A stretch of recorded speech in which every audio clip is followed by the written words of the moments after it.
Coucou, on se retrouve pour un nouveau vlog. On est le samedi 15 juillet et je voulais en profiter de démarrer ce vlog parce que j'ai reçu deux jolis romans qui sortent aux éditions Récamier, qui est une nouvelle maison d'édition qui sort, je crois, parce que enfin, je sais plus exactement l'histoire de cette maison d'édition, je vous en reparlerai de toute façon au moment des vidéos sur la rentrée littéraire. En tout cas, j'ai reçu leurs deux premières parutions qu'ils m'ont proposées et j'ai découvert les résumés et je pense que vous allez comprendre pourquoi est-ce que personnellement j'ai craqué. J'ai donc reçu Le Dernier Amant de Oscar Lalo. Je vous montre un petit peu vu que c'est une nouvelle maison d'édition.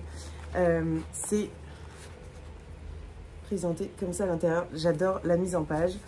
Il sort donc le 24 août 2023 et je vais vous lire le résumé. Au commencement, Dieu créa les cieux et la terre, c'est-à-dire toi. Tu es tout ça, matière et lumière. Bien que Dieu t'ait façonné pour le désir, tu es de plus en plus inerte sous mon corps en rut. Je n'en finis pas de baiser ta dépouille. Plus je te consume, plus tu te consumes. Plus je te consomme, plus tu te consumes. Le dernier amant, c'est celui qui savait, mais qui a continué. Un homme qui, sous prétexte d'aimer sa femme, l'a brutalisée des années durant jusqu'à finir en prison. Un homme qui, sous prétexte d'aimer sa terre-mère, l'a exploitée jusqu'à détruire ses écosystèmes. Deux tristes facettes d'un seul et même être, coupable d'aveuglement, de négligence et de maltraitance envers autrui et finalement envers lui-même. À travers l'histoire de ce narrateur, Oscar Lalo superpose magistralement deux lectures de la violence, celle faite aux femmes et celle faite à la nature. J'ai trop hâte de le lire et en plus vraiment la mise en page du roman que je découvre avec vous, ça donne trop envie, je pense que je vais le dévorer et c'est un roman que j'aimerais lire entre la fin du mois de juillet et le début du mois d'août. Et puis un des romans que j'ai décidé j'allais prendre lors de mes vacances, donc il sera lu pendant mes vacances au mois d'août, je pars à peu près du 11 au 24-25. Il s'agit de J'ai 1000 ans qui sort également le 24 août. C'est de Jean-Marie Quéméner. La couverture est juste incroyable. Je ne sais pas si vous allez bien voir avec la lumière là, mais je la trouve magnifique. Et l'histoire me fait très envie. Pour le coup, ici, c'est vraiment un roman. Enfin voilà, l'écriture est différente. Je viens de naître, j'ai 1000 ans. Amal est né au milieu de nulle part, dans un village d'orpailleurs et de contrebandiers au nord du Soudan, à 2 pas de rien, dans la maison rose, tout à la fois bordel et prison, habitée par des femmes magnifiques, dont sa mère, splendide Candace, majestueuse et protectrice. L'exil comme seule issue, mère et fille quittent leur village et se lancent dans un voyage peuplé de rencontres, d'amis, de dangers et de prédateurs. De rires et de pleurs, la Méditerranée, puis l'Europe en ligne de mire, le désert, ses nomades et ses guerriers en mirage, et du haut de ses 1000 ans, Amal, avec sa naïveté de nouveau-né et sa sagesse de migrante, s'efforce de trouver une morale à l'absurde et au tragique, à chaque soubresaut de sa très jeune vie. Jean-Marie Quéméner a vécu 4 ans au Soudan où il a rencontré les femmes et les hommes dont il s'est inspiré.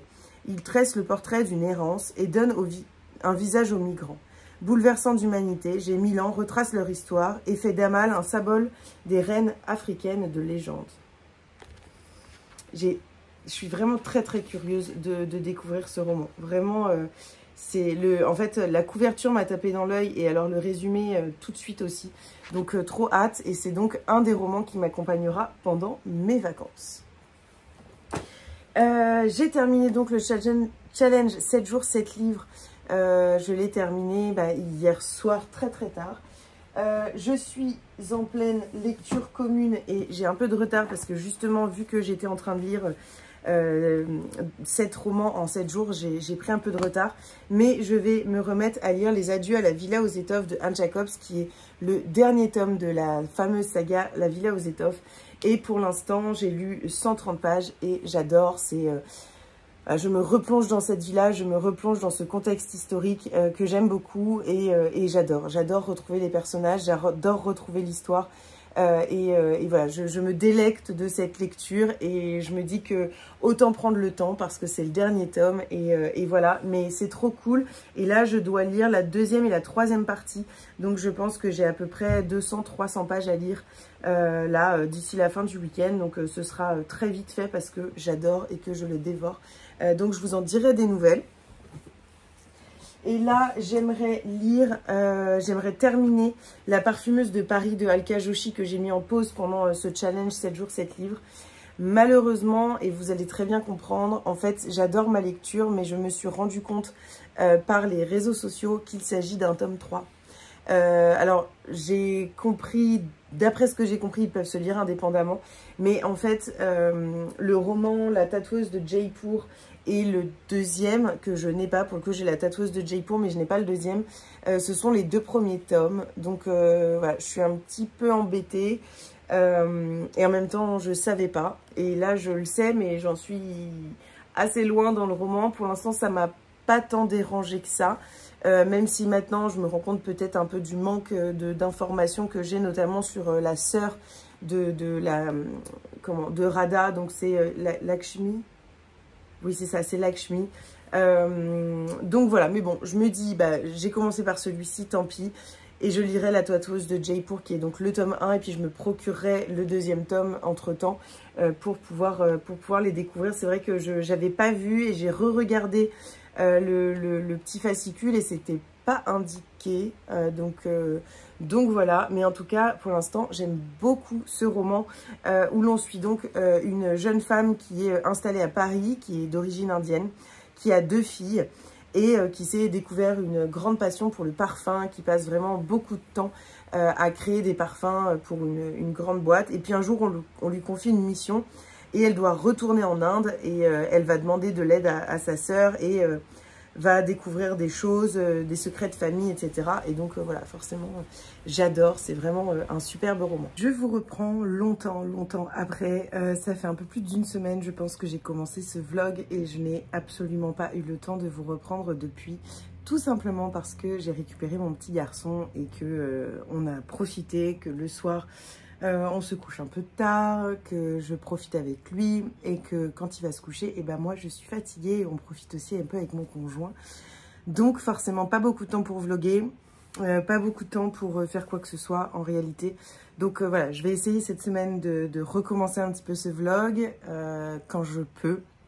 Je vais déjà vous prendre là pour vous montrer un petit peu les réceptions de la semaine. Et puis voilà, je vous reprendrai peut-être demain ou mardi pour vous parler, parce que là on est dimanche. Je vous reprendrai demain, donc lundi ou mardi, pour vous parler un petit peu de mes lectures terminées, de mes lectures en cours.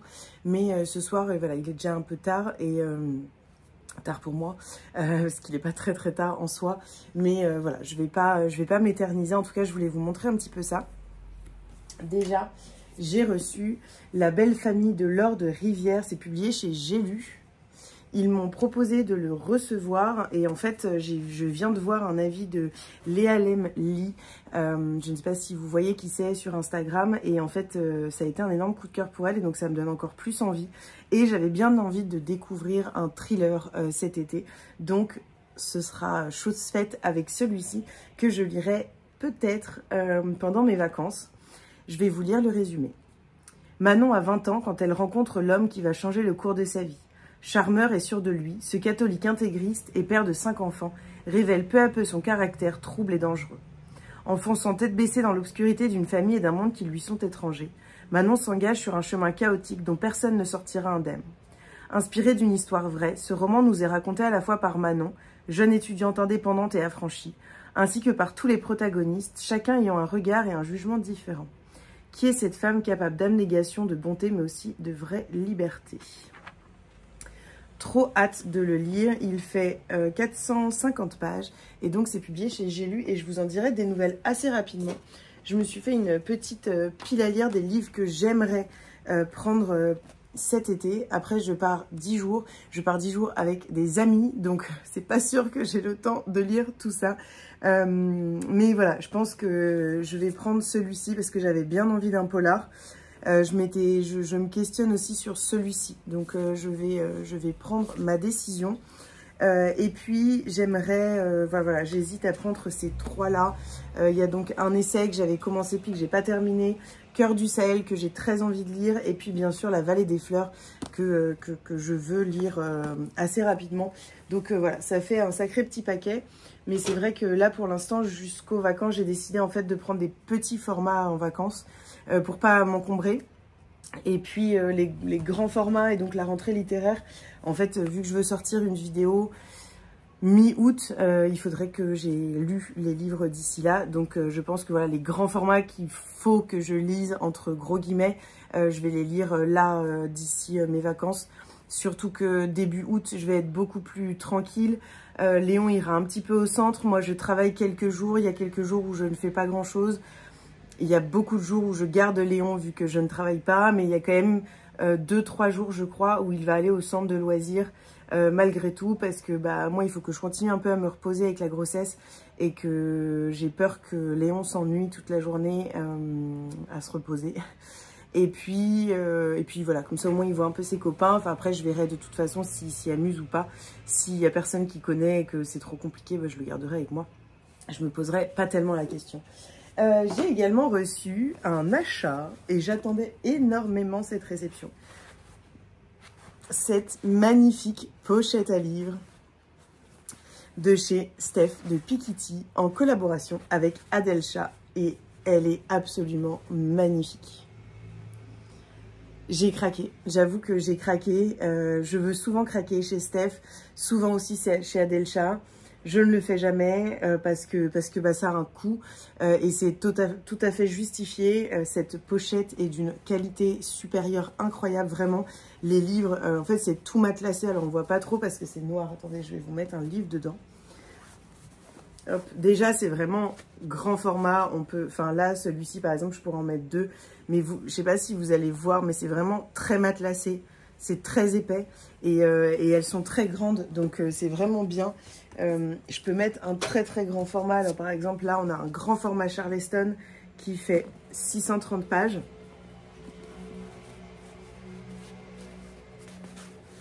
Et il rentre nickel. Voilà, il y a même encore un peu de marge. C'est vraiment des grandes pochettes. Donc voilà, trop contente. Elle avait beaucoup de boulot parce que sa collection a super bien marché. Donc j'ai mis du temps avant de la recevoir. Il y a eu des problèmes chez ma poste. Donc j'ai mis une semaine de plus à la recevoir. Mais elle est enfin entre mes mains. Et c'est la pochette qui va m'accompagner pour cet été. Parce qu'en plus, je pense que je peux au moins rentrer 2 poches. Voire 3 dans cette pochette. Mais j'en mettrai 2, je pense. Donc voilà, je pense que je prendrai ça pour cet été. Et puis, j'avais surtout un colis à vous montrer, une nouvelle box littéraire à ouvert. Il s'agit de La Belle Culture qui promeut la culture générale. Ils m'ont contacté il y a quelques semaines pour découvrir leur première box qui sortira, je crois, en septembre. Donc là, voilà, c'est un peu en avant-première, le concept. Ils m'en ont un petit peu parlé. J'étais assez curieuse de découvrir, surtout que je ne sais pas si vous savez, mais j'ai été très longtemps abonnée à la Cube jusqu'à ce que je trouve que ça tournait un peu en rond. Les goodies étaient un peu toujours les mêmes. C'était de moins en moins qualitatif, j'ai trouvé, pour le prix, ce qui est normal parce que c'était pas très cher en soi. Mais c'est vrai que voilà, je trouvais que ça avait plus tellement d'intérêt. Et en plus, j'ai déjà énormément de marque-pages, de goodies, etc. Et ça m'encombrait. Donc j'ai mis fin à mon abonnement avec eux. Mais j'aime beaucoup les box littéraires. Et donc j'en découvre avec plaisir. J'ai découvert 6 pour box que j'ai beaucoup aimé. Voilà, c'est un exemple que j'ai comme ça en tête. Et donc j'ai découvert cette box La Belle Culture. Je vous montre. Hop. C'est ce logo-là. Et donc, c'est 24,90 je crois par mois. En ce moment, il y a une offre de réduction pour la première box. Mais c'est 24,90 par mois. On choisit, en fait, un peu sur le même système que Cube, on choisit un genre. Sauf que là, c'est vraiment des genres de culture générale. Donc, il y a la littérature, mais il y a également santé, je sais plus, physique. Enfin, il y a vraiment plein de choses sur la culture générale. Et donc, l'équipe nous choisit un livre qui peut nous transporter un petit peu dans l'univers qu'on a envie de découvrir. Et puis on reçoit ce qui est prévu dans la box, donc sur la culture générale. Moi, j'ai demandé de la littérature. J'ai donc reçu L'impossible oubli de Christine Navarro. C'est publié aux éditions de Boré. C'est un roman, je vais vous lire le résumé. Grâce à son courage et à sa détermination, Carmen a réussi à soustraire le petit Simon aux autorités allemandes d'occupation. La jeune femme est en passe de devenir institutrice titulaire et c'est une nouvelle vie qui s'offre à eux auprès de la mère Michalon, une vieille dame dont la famille a été décimée pendant la guerre. Ensemble, ils tentent de panser leurs plaies et de retrouver un bonheur et une tranquillité qu'ils croyaient à jamais perdus. Pourtant, lorsque le directeur du lycée que fréquente Simon convoque Carmen, elle comprend qu'elle n'en a pas terminé avec l'injustice et la méchanceté des hommes. Même si la paix est revenue, certains esprits, eux, sont encore empreints du sceau de la haine. À nouveau, elle va devoir protéger cet enfant qu'elle considère comme son fils. Mais en l'aidant à retrouver ses racines, ne risque-t-elle pas de le perdre à jamais? Très envie de le découvrir. Il m'avait envoyé le résumé pour que je puisse voir si ça me convenait. Mais très contente. Voilà, c'est un gros pavé quand même. Et c'est un très grand format. Et j'avoue que j'ai du mal avec ce format-là. Déjà parce qu'il ne rentre pas dans mes bibliothèques et parce que je les trouve beaucoup trop grands. Je ne comprends pas trop. Mais bon, ils sont voilà, plus grands que les Charleston. Je pense qu'ils font la taille des grands Charleston. Et c'est vrai que moi, j'ai beaucoup de mal avec ça. Mais bon, c'est comme ça. C'est pas ça qui va faire que je vais aimer ou pas le livre.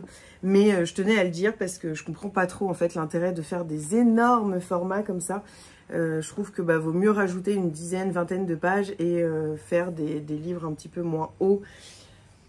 Dans ma bibliothèque, ça passe pas, en fait. Donc voilà, il y a plein de livres que j'ai virés juste pour ça, parce qu'en fait, j'ai pas une place extensible et que je peux pas faire une place pour ces grands livres-là. On nous a aussi offert le beau thé, un joli petit sachet qui est même très très très beau, avec 2 petits thés. Hop, et j'adore les petits dessins. Je sais pas si vous allez bien voir. C'est trop joli. Donc, il y a 2 petits thés pour accompagner la lecture. Un petit stylo tout simple, en bois, enfin en plastique bois. On voit pas tellement avec la luminosité, mais c'est pas très grave. On a un petit carnet, Monsieur, Madame, je sais tout, numéro 1. Et donc, j'ai l'impression que ce sont des anecdotes, des faits, des histoires, des actualités, explications et blagues. Carnet de culture générale. Donc, il y a un programme du mois avec, par exemple, santé, bien-être, nature, astronomie, politique, sport. Donc, voilà, on a plusieurs petits faits, par exemple. L'œil humain distingue plus de nuances de vert que de n'importe quelle autre couleur, car le vert est la couleur la plus présente dans la nature. Une femme peut retomber enceinte alors qu'elle attend déjà un enfant. C'est un événement très rare qui s'appelle la superfétation. Ça, je vais vérifier, parce que c'est fou. Voilà, la nature. Le volcan Stromboli en Italie émet des fragments de lave et de fontaines de sang toutes les 2 à 30 minutes depuis environ 2500 ans. Il y a plein de petits faits comme ça. Je trouve ça assez marrant. Donc, c'est trop bien fait. On a bien sûr le magazine de la box qui sait tout sur tout, la belle culture. Voilà, avec le coup de cœur littéraire. Donc cette fois-ci, c'est Virginie Grimaldi. On nous explique également le magazine que je vais vous montrer juste après, qui est mis en avant. Je ne vais pas vous montrer, mais il y a un produit digital culturel qui est offert dans chaque box. C'est vachement bien. Et là, je trouve ça génial. Alors moi, je ne vais pas en profiter parce que ça ne fait pas partie de la collaboration. J'ai pas trop compris pourquoi, mais en tout cas, je trouve ça absolument génial ce qui est proposé. Et puis, on nous parle voilà, du thé qui est donné, qui est donc le beau thé. Une marque spécialisée dans les thés de qualité supérieure provenant des régions les plus prestigieuses du monde. Et donc voilà, la belle surprise, donc le joli stylo bien en bambou. Si, c'est en bambou, hein. Assez sympa. Voilà, ça nous explique un petit peu ce qu'il y a dedans, ça nous dit quelques trucs, c'est assez rigolo. On a également cette petite carte postale. Le saviez-vous, version histoire, sur le Mayflower. C'est très joli et je trouve pour les photos Instagram, ça peut être assez sympa. C'est le genre d'outils, de trucs d'ailleurs que je mets dans une boîte où je rassemble un peu tout pour pouvoir faire des photos éventuellement. Et puis un magazine que j'ai bien envie de découvrir. J'ai pas trop regardé encore ce qu'il y avait dedans. Mais curieuse de découvrir, je ne connaissais pas du tout. Il s'agit de l'Éléphant, la revue de culture générale. Donc là, on est sur celui... Ah oui, alors... Oui, d'accord. Je pensais que c'était le dernier, en fait, pas du tout. C'est celui de 2021. Je ne comprends pas trop pourquoi. C'est peut-être expliqué. Pour le coup, j'avais pas vu la date. Alors, je sais pas si c'est parce que ils me l'ont envoyé ou si c'est celui-ci qui va être glissé dans les box, mais je trouve ça assez étrange de donner un livre de culture générale, enfin un livre sur, enfin un magazine, pardon, qui n'est pas du tout sur ce qui se passe aujourd'hui, parce que pour le coup, 2021, c'est quand même il y a 2 ans. Ça me semble assez étrange, mais bon. Pourquoi pas, en même temps, c'est pour découvrir, mais ce qui fait que ça me donne un petit peu moins envie de le lire. C'est bête, hein, parce que sûrement qu'il y a des choses qui sont un peu intemporelles, mais c'est vrai que je sais pas, je trouve ça un peu étrange d'envoyer quelque chose qui a 2 ans. Enfin bon, c'est comme ça. En tout cas, je trouve ça assez sympa comme concept. Voilà, de mettre en avant la culture générale. C'est vrai que bon, il y a des box littéraires qui le font un petit peu, mais pas comme ça, pas en faisant découvrir des magazines, pas avec des produits digitaux, quoique la Cube le fait un peu de temps en temps dans certains cadeaux. Mais voilà, je trouve ça assez sympa. Il y a du thé comme d'habitude, un petit goodies, ça fait toujours plaisir. Et puis voilà. En tout cas, si vous avez envie de découvrir, n'hésitez pas à aller voir sur leur site. C'est donc La Belle Culture. Ils sont aussi sur Instagram. Donc voilà, n'hésitez pas à aller voir tout ça. Et puis moi, je vous reprends très très vite pour vous parler un petit peu de mes lectures. Mais là, je suis fatiguée et donc voilà, je vous reprends un petit peu plus tard. Coucou, je vous reprends enfin pour vous parler un petit peu de tous ces livres que j'ai lus ces 10 derniers jours. Comme je vous l'avais un peu expliqué, c'est un vlog qui va être un peu bizarre parce que je l'ai commencé, je crois, il y a 10 jours et puis je l'ai repris dimanche. Et là, voilà, je vous reprends pour vous faire un peu un update de mes lectures. J'avais pas eu le temps, donc comme je vous l'avais dit, de vlogger la semaine dernière parce que j'avais récupéré mon petit garçon et que j'ai profité. Et puis là, voilà, j'ai envie de reprendre un petit peu le temps de vlogger. C'est vrai que c'est un rendez-vous que j'aime bien. Donc voilà, on va commencer. J'ai envie de vous parler de 4 livres que j'ai lus. Je suis également encore en train de lire Les Adieux à la Villa aux Étoffes de Anne Jacobs. Je le lis en lecture commune, je suis un petit peu en retard, mais c'est pour une raison très simple et très facile à expliquer. Je suis en train également d'écouter en audio Atlas, donc l'histoire de Passault, qui est le dernier tome de la saga Les 7 Sœurs. Et ici, c'est le dernier tome de la Villa aux Étoffes. Et c'est un peu dur émotionnellement de finir 2 sagas en même temps. Et donc, voilà, je prends mon temps dans les deux. L'histoire de Passault, je l'ai commencé il y a 1 mois et demi. Et en fait, vu que c'est en audio, j'y vais très doucement. Je ne me suis pas procuré le livre en version papier, tout simplement parce que bah, c'est assez cher. Et que pour l'instant, bah, j'ai pas eu tellement le temps d'aller en librairie, en fait, aussi, tout simplement.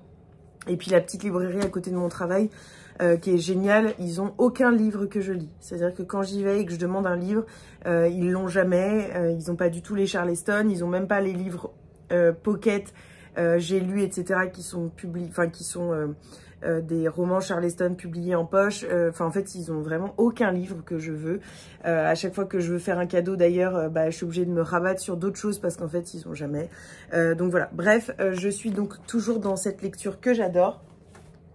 Et donc là, je vais vous parler, alors déjà, peut-être par celui dont je ne peux pas vraiment vous parler, le roman Sauvage de Julia Kerninon qui sortira le 17 août, je crois, aux éditions L'Iconoclaste. C'est un roman qui est absolument magnifique, comme tous les romans de la collection de L'Iconoclaste. C'est donc le 2e que je lis de la rentrée littéraire et c'est une 2e superbe lecture. J'ai découvert Julia Kerninon et, avec ce roman et j'aime beaucoup son écriture, j'aime beaucoup l'histoire qu'elle nous raconte. Mais je vais pas vous en dire plus, tout simplement parce que c'est un peu un teasing, mais je vais en parler dans une vidéo sur la rentrée littéraire qui sortira vers le 14 ou le 15 août. Donc voilà, je vous laisse la surprise à ce moment-là parce que bah, c'est un roman qui ne sort pas tout de suite et donc je vais pas vous en parler déjà, je vous en parlerai au moment de sa sortie. Je voudrais également vous parler de Avis de tempête de Suzanne Fletcher. Suzanne Fletcher, c'est donc l'autrice de Un bûcher sous la neige et également d'un roman que j'ai lu qui est Un jardin de mensonges. J'avais eu un énorme coup de cœur, un immense coup de cœur il y a 2 ans, je crois, pour Un bûcher sous la neige. Ça avait vraiment été une lecture absolument incroyable, divine. Pour moi, c'est un bijou de la littérature et voilà, j'ai plongé totalement et entièrement dans ce roman. Et donc, j'avais découvert Un jardin de mensonges que j'avais beaucoup aimé aussi. Ça n'avait pas été un coup de cœur comme Un bûcher sous la neige. Et là, on est également sur un roman que j'ai vraiment beaucoup aimé, notamment parce que j'ai retrouvé cette écriture absolument incroyable de Suzanne Fletcher, qui a un vrai don pour les descriptions.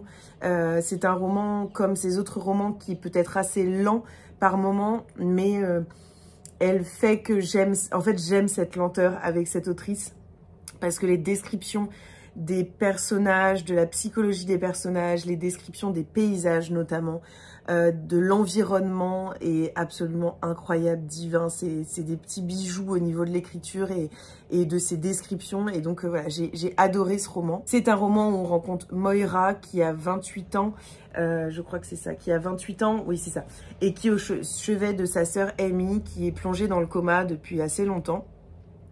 Et elle va se confier à elle, confesser certaines choses, elle va lui parler de sa vie. C'est l'histoire d'une jeune femme assez dure du premier abord, assez, pas hautaine, mais assez effacée et en fait qui se révèle avoir une vie assez compliquée et des blessures qui ont fait celle qu'elle est aujourd'hui.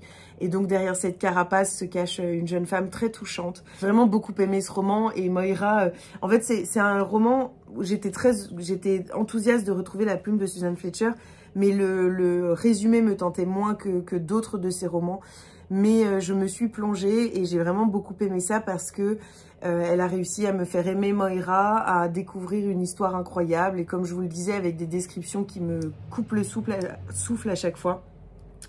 Et donc voilà, un incroyable roman dans cette magnifique réédition des éditions J'ai lu. Vraiment, la couverture est absolument magnifique.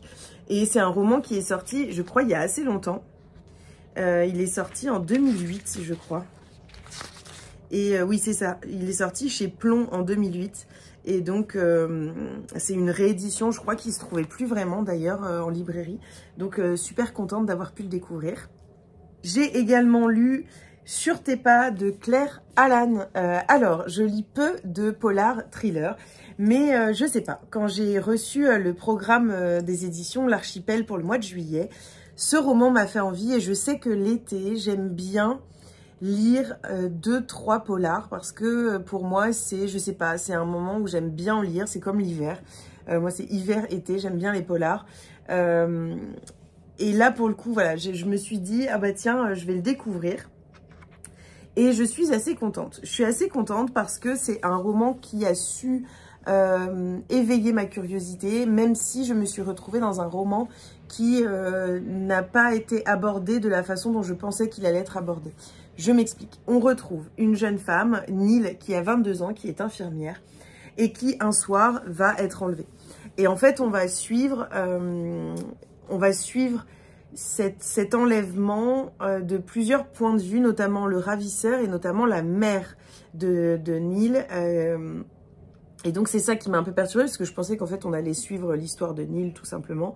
Mais on est voilà, vraiment plongé dans les pensées de sa mère, dans la vie de sa mère, dans ses questionnements, et puis également au niveau de son ravisseur. C'est un livre dont l'écriture est vraiment très fluide, mais très tranchante, et parfois certaines scènes sont assez brutales et difficiles à lire, et pourtant je lis des livres assez durs, mais c'est vrai que là voilà, il y a des moments vraiment où j'ai trouvé ça assez rentre dedans, et donc c'était assez difficile, c'était des scènes assez difficiles, voilà, donc c'était pas toujours simple dans la lecture.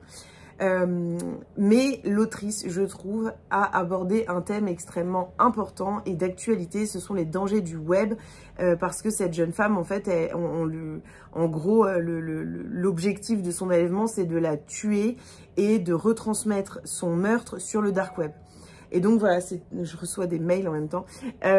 C'est tout un roman sur les dangers du web, les dangers d'Internet, les dangers du dark web, sur toute cette face un petit peu cachée du net. Et j'ai trouvé ça voilà, vraiment très intéressant. Et voilà. Alors après, ce que j'ai un peu à lui reprocher, c'est que justement, je ne m'attendais pas à ces différents points de vue, déjà de base, même si j'adore ça. Et je ne m'attendais pas au point de vue de ces personnages-là. Je m'attendais éventuellement à avoir le point de vue de Neil et du ravisseur.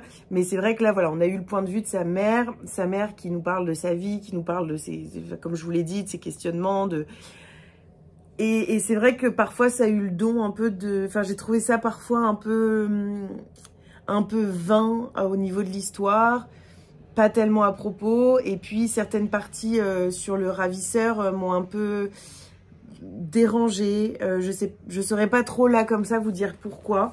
Je l'ai terminé hier soir, mais c'est vrai que voilà, il y a certaines parties qui ont été un petit peu...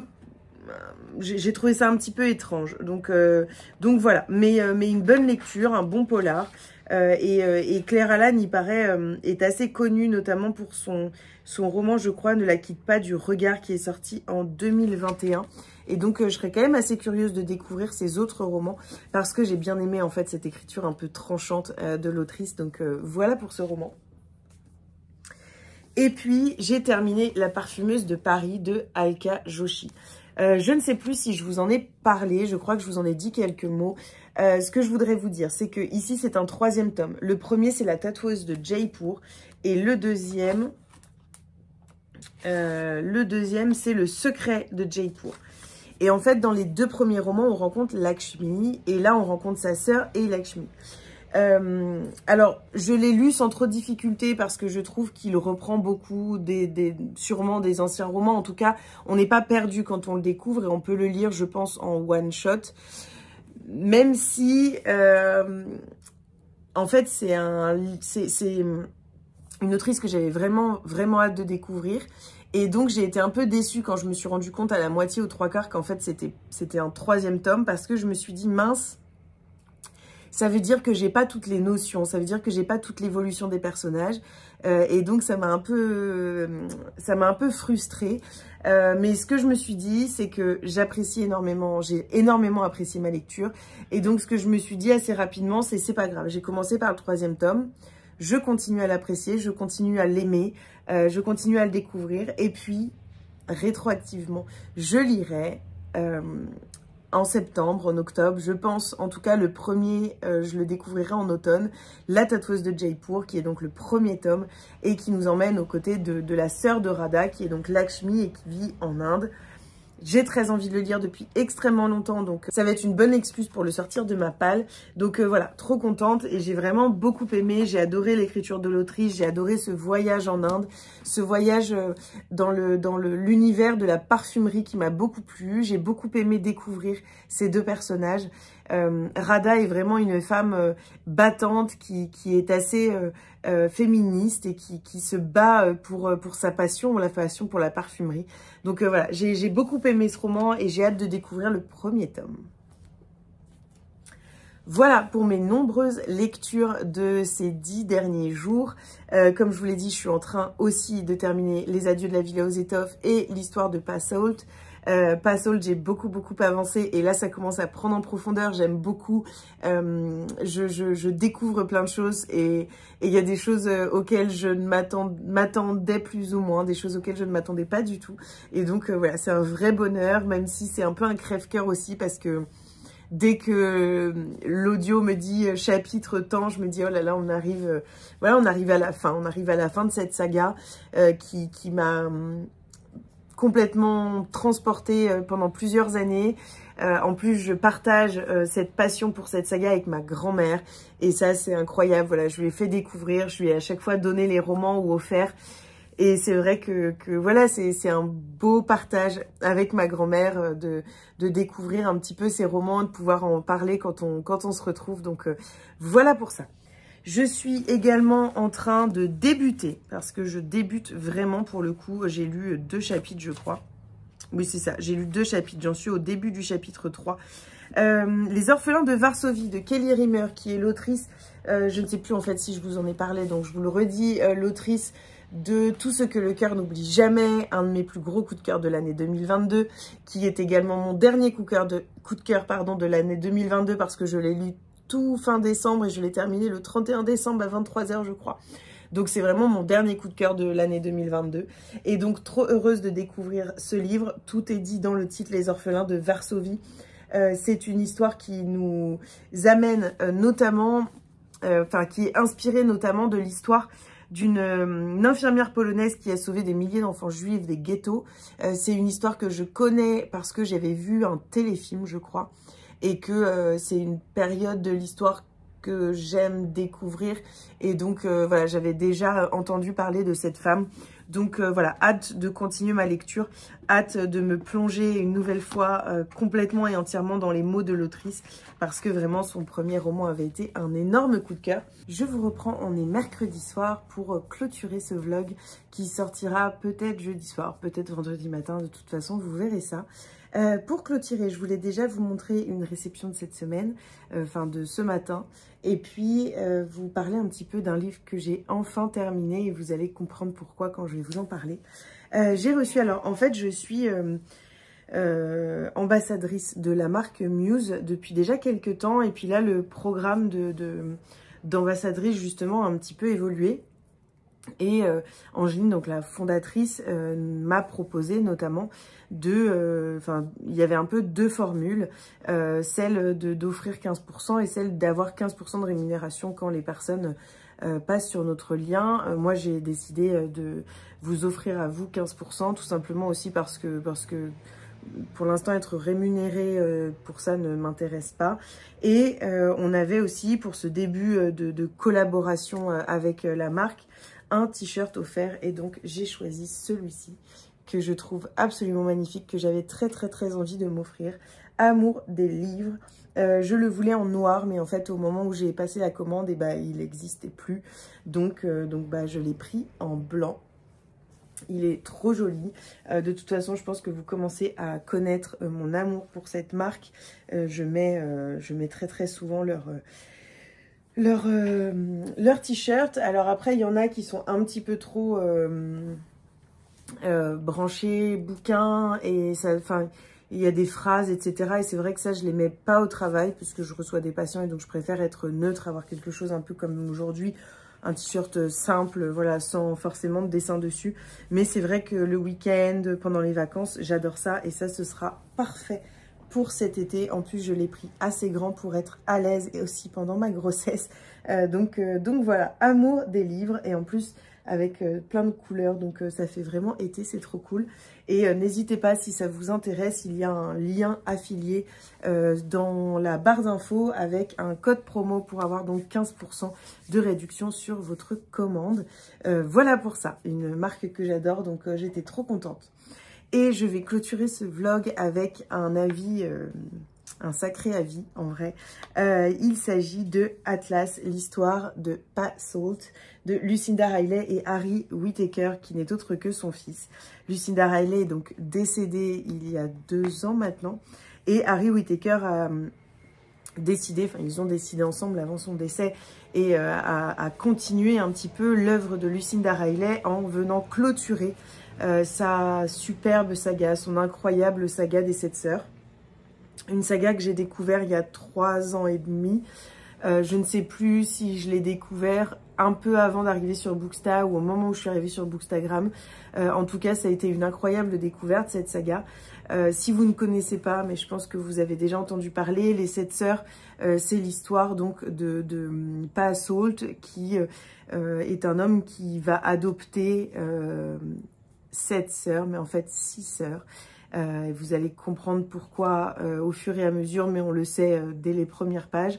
Et en fait, dès les premières pages du premier tome, on apprend que voilà, les sœurs se retrouvent et se posent beaucoup de questions, etc. J'ai pas trop envie de vous en dire parce que je trouve que plonger dans cette saga, pour vraiment apprécier cette saga, il faut se plonger dedans un petit peu comme ça. Sachez juste qu'on voyage aux 4 coins du monde. C'est des livres à chaque fois, donc pour les 8 tomes qui nous transportent tant au niveau temporel que spatial. Et donc c'est vraiment des romans extrêmement complets avec de l'historique, de la romance, du voyage. Enfin, c'est vraiment assez incroyable comme roman. Et donc, j'avais commencé en fait l'histoire de Passault en audio sur Audible, une plateforme que j'utilise la plupart du temps pour les lectures audio que je trouve très bien et parfois un peu mieux aussi que Nextory qui bug souvent en tout cas sur mon téléphone. Je sais pas, moi en fait je lis en lecture un peu plus rapide que 1 et sur Nextory quand je mets en lecture rapide la voix est absolument horrible alors que sur Audible eh ben, ça change pas grand chose. Et en fait je l'ai commencé au moment où j'étais alitée et puis j'ai pas réussi à me mettre dedans parce que j'étais pas très bien. Et en fait, quand j'ai réussi à me remettre à la lecture, j'avais besoin de livres papier. J'arrivais pas à me concentrer pour le coup sur de l'audio. Donc, je l'ai un peu mis sur pause, puis je le reprenais de temps en temps. Et puis là, le fait de devoir prendre la voiture pour aller au travail, et j'avais pas le choix en fait que d'écouter un livre. Et donc, ça m'a permis de terminer ce roman que j'ai terminé tout à l'heure. Alors, en revenant du travail et puis un petit peu aussi en détendant mon linge, j'ai écouté les 2 derniers chapitres. Et donc, Atlas, l'histoire de Passault, je ne vais pas vous parler de l'histoire, hein, bien sûr, parce que c'est un 8e tome et c'est un peu le tome qui vient clôturer cette saga, qui vient répondre à toutes nos questions qu'on a depuis le départ. C'est un tome que j'ai trouvé très riche, très très bien écrit. Alors j'ai beaucoup aimé la lecture déjà sur Audible, ça c'est à savoir, j'ai trouvé ça vraiment génial, donc n'hésitez pas en tout cas à écouter un extrait pour voir si ça vous plaît. Moi ça m'a beaucoup plu. Et c'est vrai que je me questionnais sur le fait que ce soit son fils qui écrit une grosse partie, mais en fait je sens qu'il rend un vrai et bel hommage à sa mère, parce que c'est un roman absolument magnifique. C'est assez difficile d'ailleurs de voir la différence entre l'écriture de Lucinda Riley et la sienne, et en fait je me suis même pas posé la question. Pour moi c'était l'histoire de Passault. Je sais que Lucinda Riley a donné des indications à son fils et donc c'est tout ce qui m'importait, c'était savoir que c'était sa vraie histoire et que et en plus tout vient s'imbriquer et tout, il y a des choses que j'avais devinées mais sans vraiment les deviner. J'ai été très surprise aussi et voilà, c'est magnifique. Et comme tous les autres tomes, on a du voyage spatial, temporel, on a des rencontres, il y a beaucoup d'amour, beaucoup d'amitié, mais aussi beaucoup de questionnements et puis des passages assez difficiles. Voilà, ça a été une lecture pleine d'émotions, surtout que je savais que voilà, ça venait clôturer la saga. Je sais que ma grand-mère aussi l'a terminé plus rapidement que moi parce qu'elle, elle s'est procuré le livre papier dès sa sortie et elle l'a dévoré. Elle a beaucoup aimé cette saga que je lui ai fait découvrir et donc je suis assez contente. Et pour le coup, elle l'a fait découvrir aussi à ma tante et lui a donné la sœur disparue et puis l'histoire de Passault pour qu'elle termine la saga, qu'elle a dévoré de mai à juillet, ma tante, pour le coup, donc elle a été assez rapide. Voilà, pour cette chronique, je ne vais pas vous en dire plus, mais en tout cas, c'est une saga qui se clôt divinement bien. J'ai vraiment eu un gros coup de cœur pour ce tome qui est venu répondre à toutes mes attentes et qui ne m'a vraiment pas déçue sur aucun point. Donc voilà, c'était absolument génial. Et maintenant, je suis un peu triste, mais peut-être que je relirai cette saga en entier pour retrouver un petit peu toutes les subtilités que j'ai pu louper en ne connaissant pas l'histoire de Passault au départ. Voilà pour ça. Et moi, je vous laisse ici, donc avec cette superbe chronique et je clôture ce vlog en vous parlant d'une de mes sagas chouchou au niveau saga historique notamment. Et puis, on se retrouve très rapidement dans une nouvelle vidéo. Je vous souhaite un très beau week-end. J'espère ensoleillé. Et voilà, on se retrouve très rapidement.